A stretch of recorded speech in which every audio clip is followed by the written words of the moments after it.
Hi guys, welcome back to the channel and thanks again for tuning in. So today I want to talk about water hyacinths. We're here at the pond today and we're in springtime, so we got a lot of plants that are actually doing really well. They're coming back, they're flourishing, all that kind of good stuff. I've been planting some trees. I just planted a redbud forest pansy here at the pond. You can kind of see it right there. Looks pretty nice.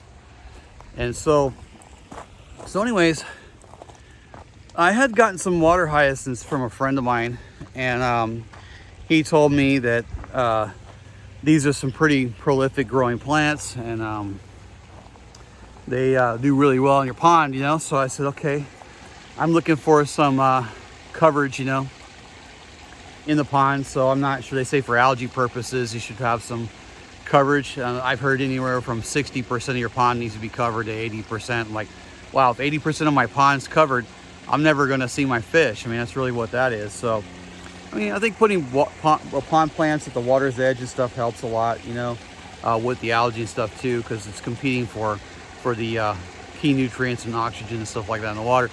But water hyacinths, they are a very fast growing plant.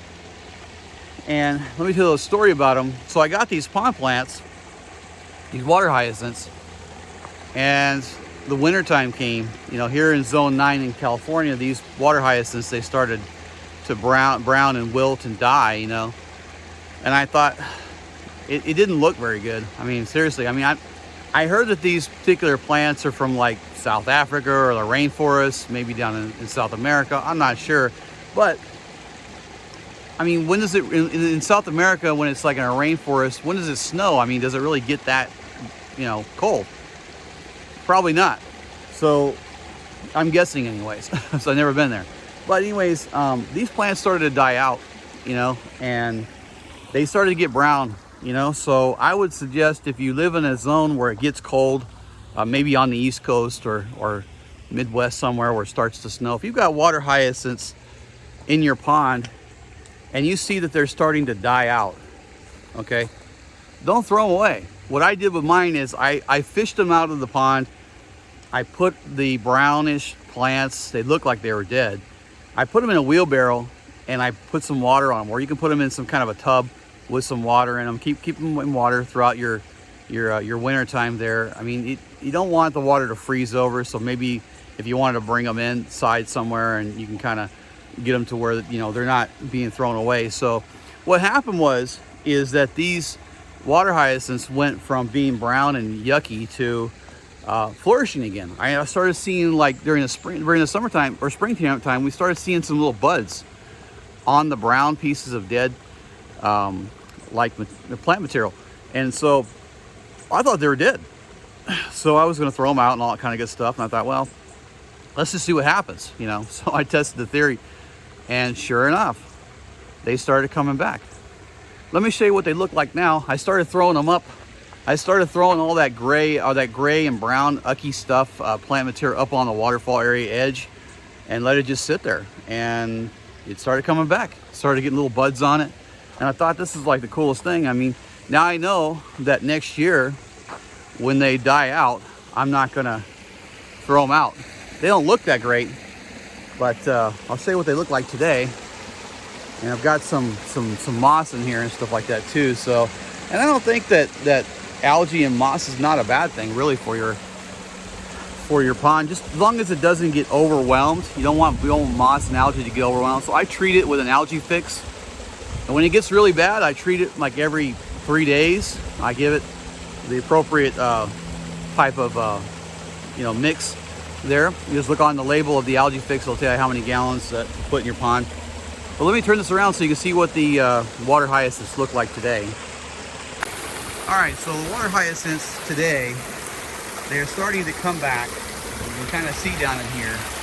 They look really nice. I had one over here flower the other day. They have a nice purple flower to them, but you can kind of see how they're starting to come back. You can see them over there, and they look really nice. But they were really brown and they didn't look very good. Let me take you over to this other spot where you can see them. They're kind of growing over there. So let me take you over there so you can check these out. All right. you can see how they're starting to grow, and they look really good. I really thought that they were dead, so that's why I was telling you guys don't, just because they look like they're from the rose bush. So you can see them in here through the net here. They're starting to come back, and you really want to try to keep them under control. So if you don't control your water hyacinths, what I mean by that is you don't want them to get too overgrown. Okay, so if your pond starts to get a whole bunch of water hyacinths, they look cool for a while, but what you want to do is you want to start pulling them out so they don't really take over the entire pond, because they can grow pretty fast. So keep that in mind as well. But I think the key to this video is to let you know that you don't want to like just throw your water hyacinths out if they're they don't look good. During the wintertime, they start dying out. Just leave them alone, let them sit. If you want to put them out in some water, in a wheelbarrow somewhere with some water, or put them in a container, you can do that as well. Just make sure they don't get frozen and all that kind of good stuff. I keep hearing some kind of bird up there. But anyways, the key is to don't throw them out, and they will come back. So water hyacinths do come back from hibernation, I guess you can call it. And yeah, so that's a good thing. So on to the next thing. So I have these really pretty, I think they call them, I don't know if you've ever seen them before, but they're called a ketchup and mustard rose. Have you ever seen those before? I thought this was the coolest thing when I saw this when I saw these over at a nursery. I thought, I've never seen that before. So I ended up getting them. This one's doing really, really well right now. So I'm going to turn them around so you can check them out and see what you think about them.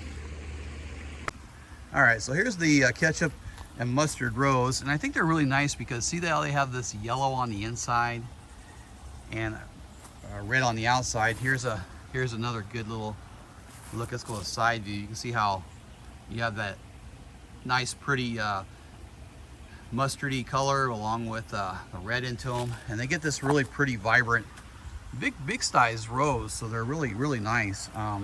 This bush has been in here for a couple of years, and it's doing very well.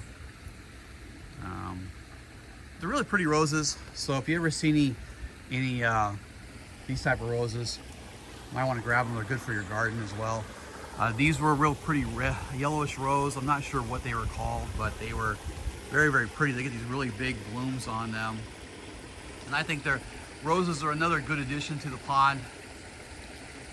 So don't hesitate to get yourself some roses around the pond. They look really nice. And yeah, water hyacinths, do not let them go in the garbage when they start turning, because they will come back.